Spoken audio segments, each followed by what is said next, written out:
You are listening to Maneza F8. Oh yeah, oh yeah, oh yeah. Welcome to FKU Africa Podcast. This is your host, Maneza F8, coming to you. Still hanging out here in Worcester, still kicking it, you know what I'm saying? So yeah, today, we're just gonna be doing things a little bit different, you know what I'm saying? So we're just gonna be giving you some clips about EFF's conference, press conference that was yesterday. On Thursday, I'm recording this video on Friday evening. So that was yesterday. So there was a lot going on in there that has to do with us as Africans, as South Africans, as Africans in diaspora. So I thought this needs to come to our attention because these things that are happening here in South Africa are the same things that are happening all over the world. So we just need to make sure that we know what is really happening, and we try to make sure that we put some attention on what is happening.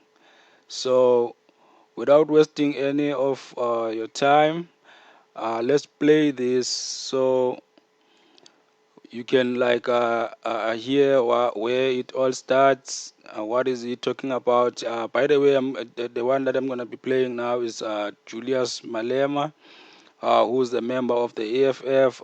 Did some few videos about him before. If you are not sure, you can go back and check. And I think on episode 43 or I think 42, you can go and check in there.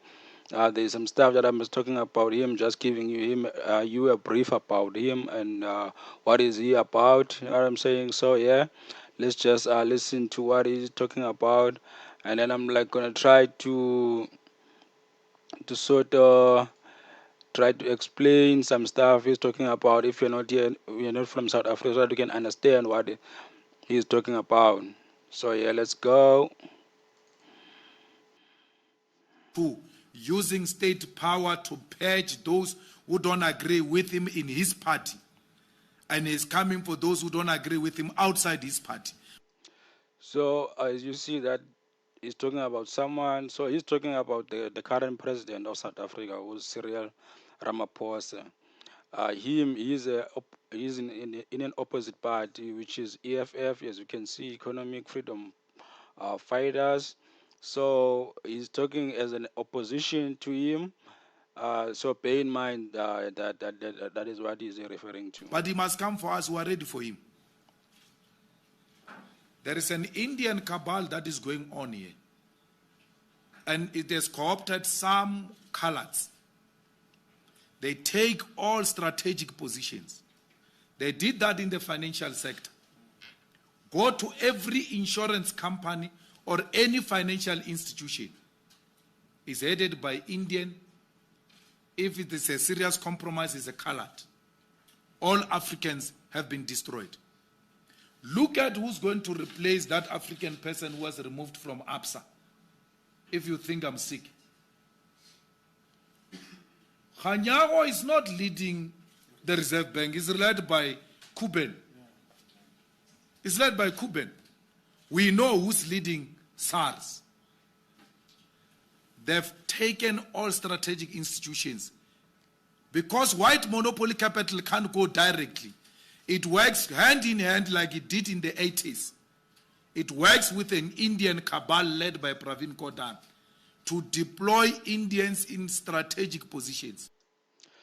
So just to put some context on what he's talking about. So here in South Africa, where as in other countries as well, there are some people who are not Africans. Obviously, there are white people who are Europeans, and there are Indians who are from India, of course, and there are Chinese who are coming. I would say Asians because there's Chinese, there's Koreans, there's Vietnamese, all these countries, and then there's other Africans that are being called coloreds, which I still don't understand.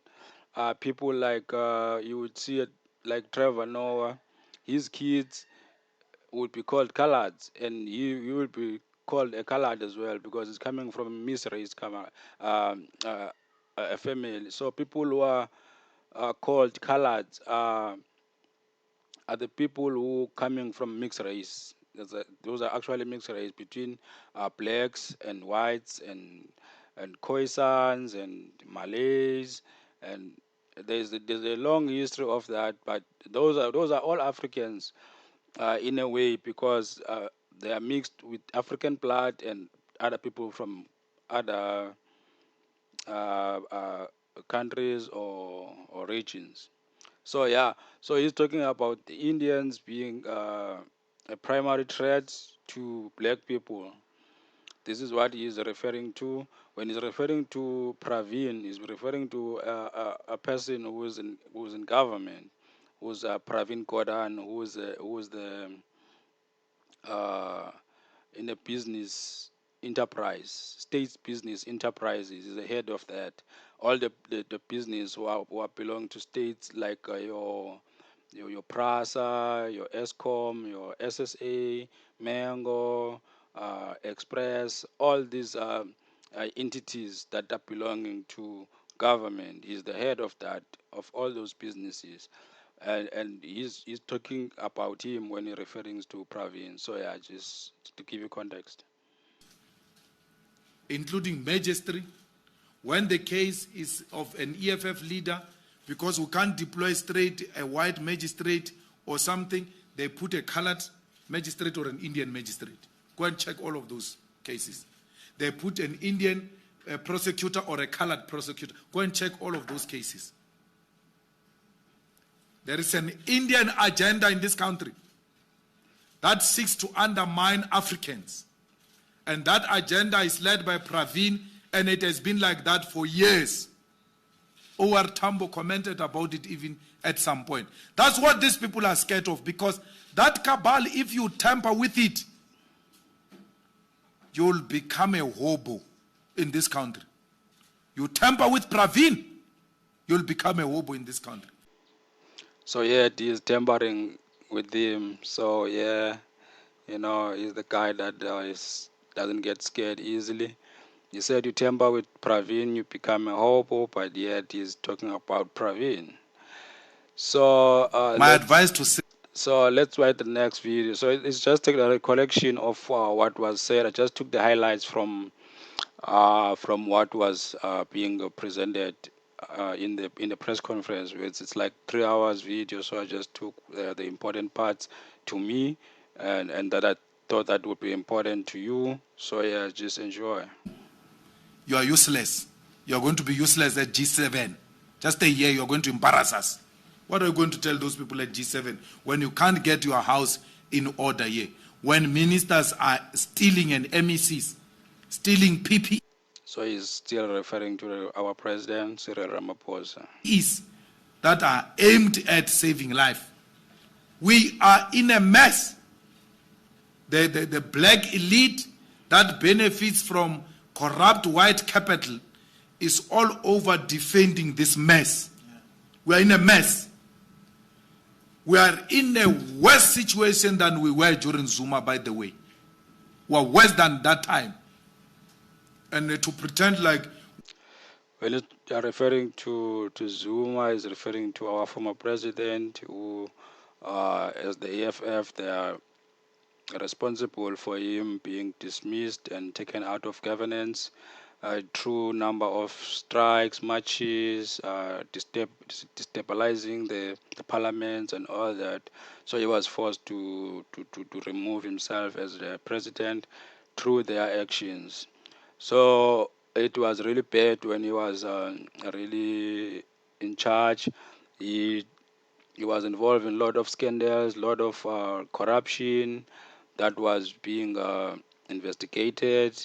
The public protector's statement or report shows that he used more than 256 million to only build his house in Inkandla.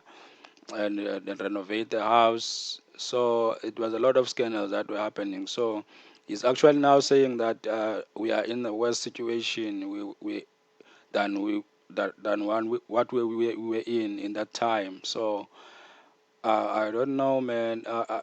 I want to say he might be right because things are going from bad to worse now in our country. It's really bad what is going on in here. So let's just watch and see. He's painted out as this perfect president. Everyone loves him, but nothing is really going on. Corruption is happening under his nose, if not in his presence. So things are happening. Things are falling apart on his watch. So yeah, man. We are in a better position. It's a self-defeating attitude. We must first acknowledge that under Cyril we are in a mess. And not just in a mess, we are controlled by the Klerk Foundation. So if you don't know who de Klerk is one of the people who are responsible for the independence of South Africa. So-called independence of South Africa is the one that released Mandela from prison and took charge of the negotiations, so-called negotiations, and then he ended up being part of that 1994 governance end-to-end with Mandela. So he had a very huge influence in South African politics and in South African governance. So I think he's still alive. I don't even care. I don't even know. So he's still, if he's alive, he's still around somewhere in Cape Town. So his foundation is part of a huge white monopoly that have a lot of businesses and controlling things with the Stellenbosch big guns. So yeah. Management, consequence management will apply is that if a province by the 30th of June has not reached 90% of all its regions, that province is automatically dissolved.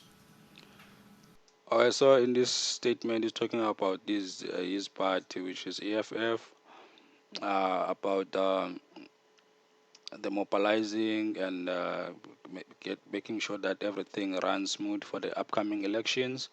So he needs his people who are in high power positions to take charge and make sure that everything runs smooth. If someone is not working and making sure that he establishes regions or his council, they're taking them out. So if Limpopo has got no 90% of regions, all regions reaching 90% by end of June is dissolved. Same Gauteng and all of them. If your province has not reached 90% in all the regions by the 30th of June, the province is dissolved. All those regional leaders who are dissolved as regional leaders and they were party leaders in councils and legislatures, they are going to cease to be party leaders in their areas of deployment, be it a council, be it a legislature, be it national parliament. So when we dissolve a province, a party leader or a chief whip or anything senior in the legislature, by virtue of being a member of the PCT, once you are dissolved, you also cease to be a party leader in your municipality. So if in Tshwane, because we have dissolved it, you are dissolved, and the chairperson of Tshwane was a party leader in Tshwane, he ceased to be a party leader in Tshwane because he was a party leader by virtue of being a leader of the EFF in the region. That is consequence management, Tidi. I hope you are listening. You're not going to write your own things. When he's talking about Sid, I think Sid is one of the reporters from SAPC or City Press or something. So it's one of the people who keep on writing stuff about the EFF. So he's making a joke right in there. And say there are no consequences in the EFF. So on the 24th of June, all public representatives, they like saying councillors. It's not councillors. All public representatives.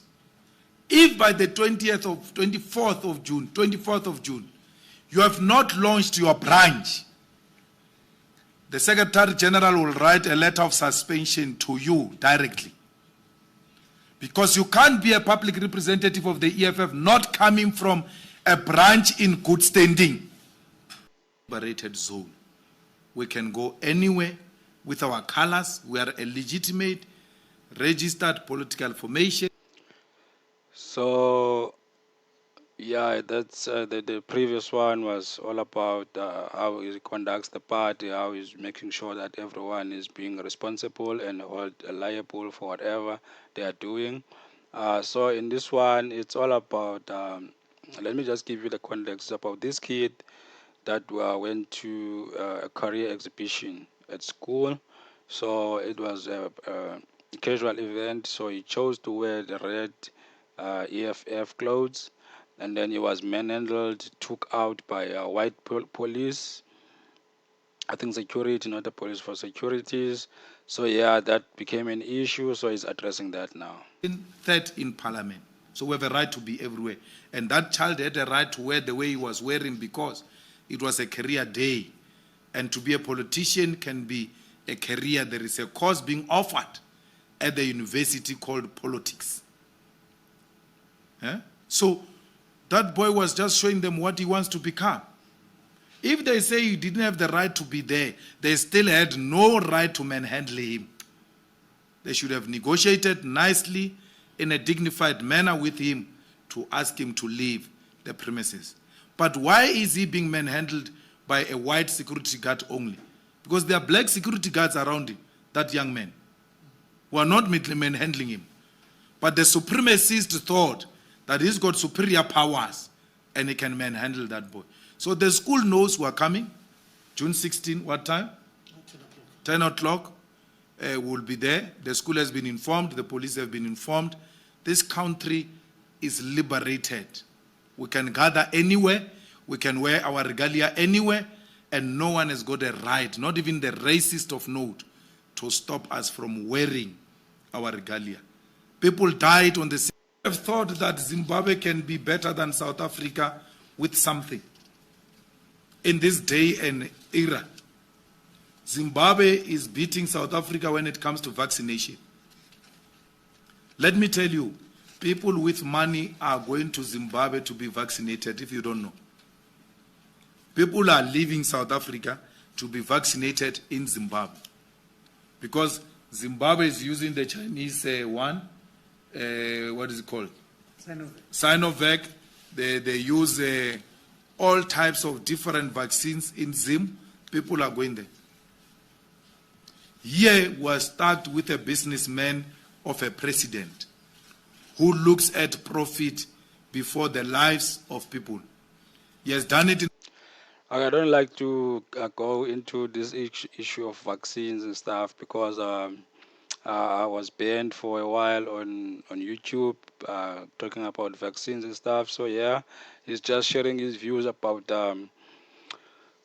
us as South Africans not being competent. If you are somewhere in America or Europe, I would probably 70 to 90% of the population is done being vaccinated now. We are here in South Africa. We're not even in 1% yet because they are still in the stage one. They are still in a old people over 60. They are not even done there to get people vaccinated. They are getting these expensive vaccines because they want to make money for these capitalists in America from Johnson and Johnson. I think they also got Pfizer. I think they also got another one from America, which I'm not sure about. So they are busy with that. They are going for that those expensive ones. They are not being able to make sure that everyone is getting vaccinated. Even the people who are in the front line who are supposed to be long vaccinated, they are not done with those as well. I've met a lot of nurses asked, "Have you been vaccinated?" I said, "No, not yet." I don't know who's vaccinated. I can't even point one person who's yet vaccinated. If you are, please comment and tell us where did you get your vaccine, what time, what was happening, what's the process of getting the vaccine. Not that I want one, I'm good. I don't want any vaccine. So yeah, he's just talking about that. Zim has got all kinds of vaccines. People are being vaccinated. People are crossing borders to go to Zimbabwe and go and being vaccinated. Marikana is repeating it now, where he puts profit over people. Sinovac and Sputnik have been approved by peers all over the world. 60 countries are using Sinovac, they are using Sputnik. Here is a man. Zweli Mkhize came here and gave us gripe water and said it was vaccine. That AstraZeneca.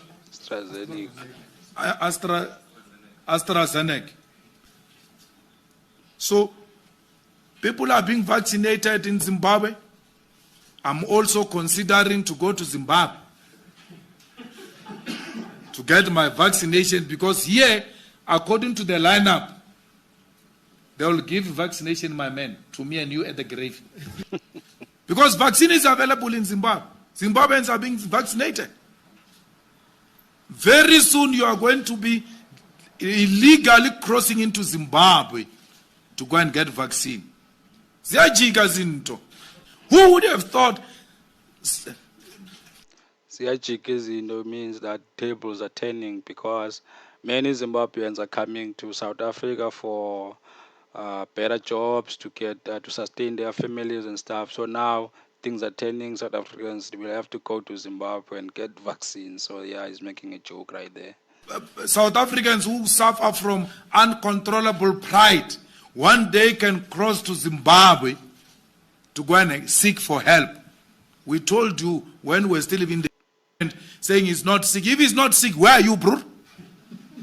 Can we see you running? Still referring to the guy that I was talking about, the gentleman called Pravin Gordon has been missing in action. So he's trying to find out where he is. So yeah. ESCOM is collapsing. Where are you, bro? Dinel is collapsing. Where are you, bro? SAA is dead. Where are you, bro?